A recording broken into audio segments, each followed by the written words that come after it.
from Hollywood. Lurene Tuttle in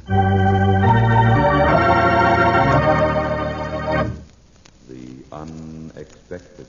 The Unexpected. The Unexpected. Life is filled with the unexpected.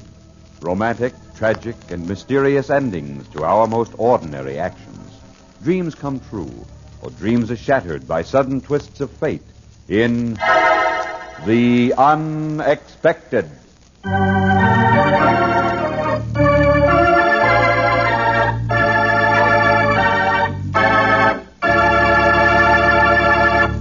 But first, a word from your announcer.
And now, Lurene Tuttle, outstanding radio and screen star in The Revere Cup, a drama of the unexpected. It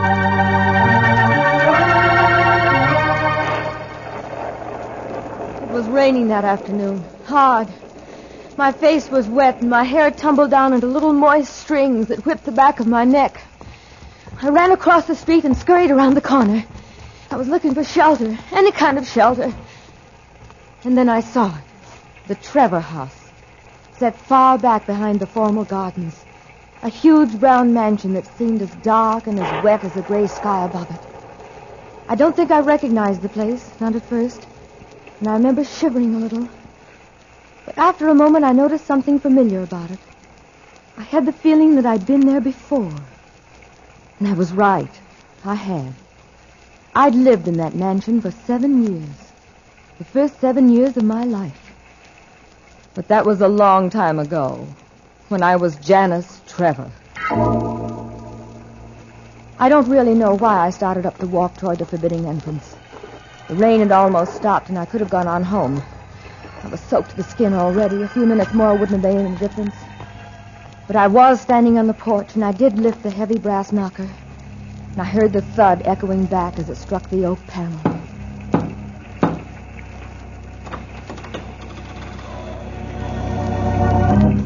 Yes, miss? I wonder if I could come inside for a moment, just to dry off. I suppose it would be all right. Are you a friend of the Stevensons? No, I've never met them. I just happened to see the house, and I thought... Of course. Come inside, miss. There's a fire in the drawing room. Thank you. It's through that archway and to your right. I'll only stay a moment. Certainly, miss. Could I get you anything? Well, yes, if you would. Some tea or anything. You're really very kind to a stranger. Not at all, miss. For some reason, you don't seem like a stranger to Trevor Mansion. You just don't seem like a stranger. The room hadn't changed. Not really. There were brighter curtains at the windows and new slipcovers on the chairs. And somehow it seemed a little smaller. But then I was larger than I'd been when I last sat before this fire 18 years ago. And listened to a dull lawyer's voice read the will that left me only the debts of Malcolm Trevor. Only the sorrows of my multimillionaire father, whose paper empire had become mere paper. I hadn't listened to the words that told of auctions and receiverships and guardians, because I was seeing my father's face, burned by the powder of the gun he'd held to his temple. You play chess? Oh, I beg your pardon. I asked if you played chess. Well, no. That is, not very well. Well, neither do I, but it seemed like a good opening. I'm Tom Stevenson. I live here. Yes, I know. Do you? Do I what? Live here. The place is so big, one can never be sure. No, I just dropped in to get out of the rain. Well, under those circumstances, allow me to extend an official welcome, Miss Martin. Janice Martin. It's funny. I'm sure we should have met before. Are you a friend of the family's? They're in Florida now, you know. No, I just came in to get out of the rain. Your butler was kind enough to let me dry out here by your fire. Ah, good old Wilson. He's an incurable romantic. Been trying to get me married off the years. Keeps throwing all sorts of women at me. All sorts? Oh, come now, I didn't mean it that way. On the whole, you're far better than the average. Well, thank you. Well, come on, I'll show you around the house. It's quite fantastic. Once you've seen it, you'll never want to come back, but at least your afternoon won't have been wasted. It is rather an extraordinary place. Did you build it? Oh, good heavens, no. Some millionaire named Trevor put it up. Only he really wasn't a millionaire. No. No, at least he wasn't when the market crashed. He blew his brains out, and my father bought the place just as it stood, lock, stock, and barrel. It was quite cheap, considering. And it's full of the weirdest stuff. Most of it's not worth anything. Here, look at these cases here. Huh? All full of junk that old man Trevor brought back from Africa, India, everywhere. Well, why do you keep it here? It's good for laughs. Laughs? Yes. As a matter of fact, most of it's very funny. Take that miniature loving cup. I wonder what high school orator won that. He was quite right. The case was full of an amazing collection of worthless odds and ends. Except about the loving cup, he was quite wrong. I could remember my mother saying to me, Janice, dear, you mustn't play with that cup. It's worth more than this whole house. You see, Janice, it was made by Paul Revere. I'd been surprised. Then Mother told me that Revere had been the greatest American silversmith, that his work was considered almost priceless.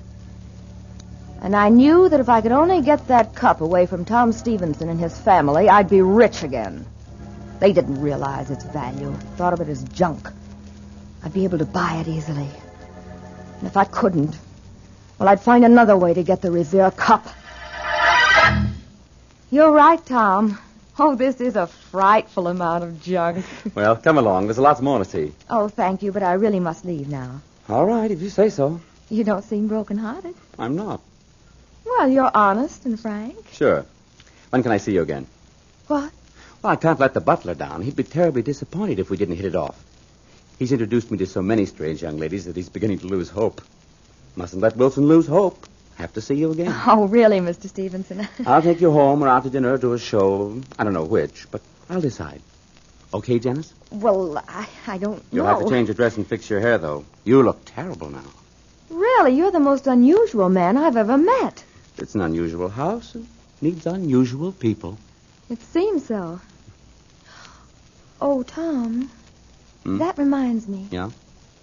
That little silver cup you showed me. Could I buy it from you? Certainly not. Why? This may look like a junk store, but I'm not a salesman. Well, I thought you didn't like Why, it. Janice, that cup always gets a good laugh when I show it. I wouldn't think of losing the subject of a good laugh. I needed to start conversation. Wouldn't part with that cup for any amount. No, sir. I'll give you my right arm if you want it, but I can't break up this wonderful collection of junk. What would I have to talk about? You couldn't be serious around Tom. It was just as well. I'd spend as much time with him as possible. And sooner or later, I'd get my hands on that cup. I saw him almost every night that week. But no matter how hard I tried, I couldn't get my hands on that priceless cup. And then suddenly he stopped calling. I didn't hear from him for 2 weeks. I was sure he'd realized I was after the cup. Then one night I found him sitting on the steps of my apartment house. Where have you been? Well, where have you been? Here, waiting for you. I mean, for the last 2 weeks. Oh, well, I've been around thinking things over. What sort of things? Marriage. Do you think I should marry you? Wilson does. Oh, really, Tom? Sometimes you aren't very funny. I know, but I can't help that. Well, come along. Where are we going? To the mansion. Wilson's fixed a dinner to celebrate. To celebrate? Yes. Our engagement. I have decided to marry you, Janice.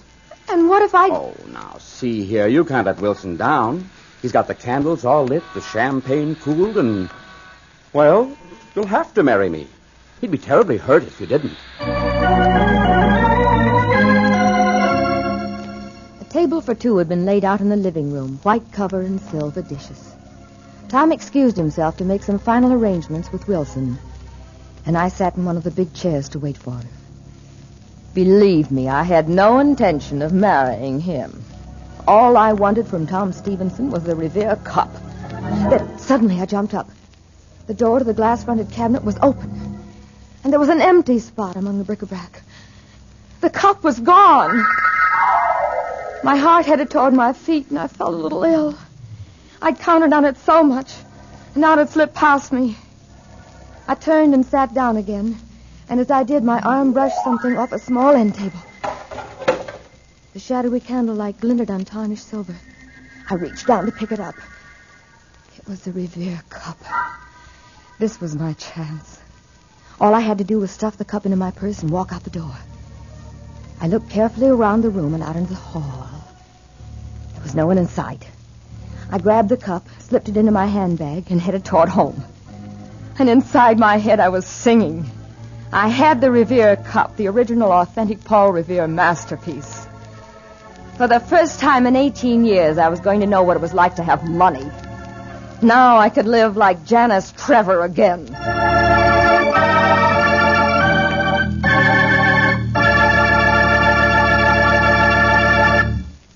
You think the story is over, don't you? But wait. Fate takes a hand.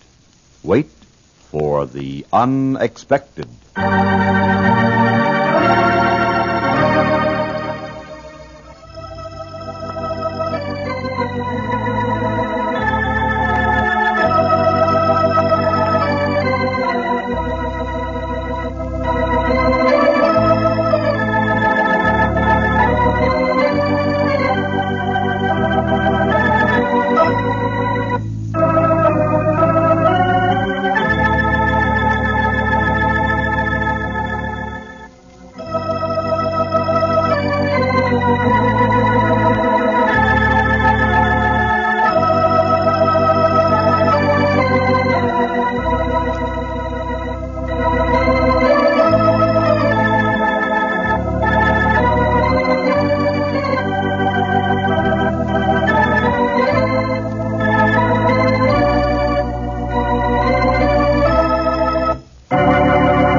And now for the surprising conclusion of The Revere Cup, starring Lurene Tuttle, a Hamilton Whitney production written by Robert Lippett and Frank Burt, and directed by Frank K. Danzig.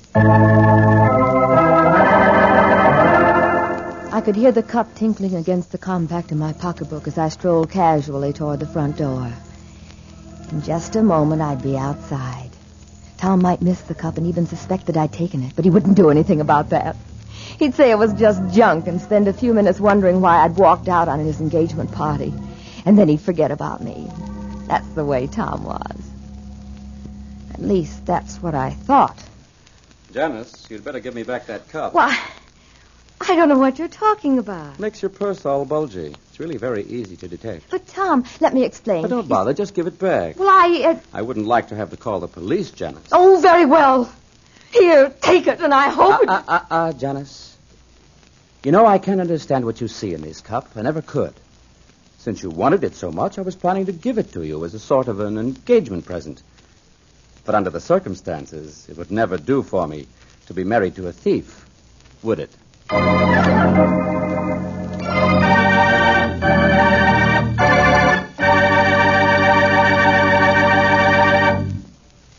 The Revere Cup starred Lurene Tuttle. Listen soon for another of your favorite motion picture stars in a drama of the unexpected.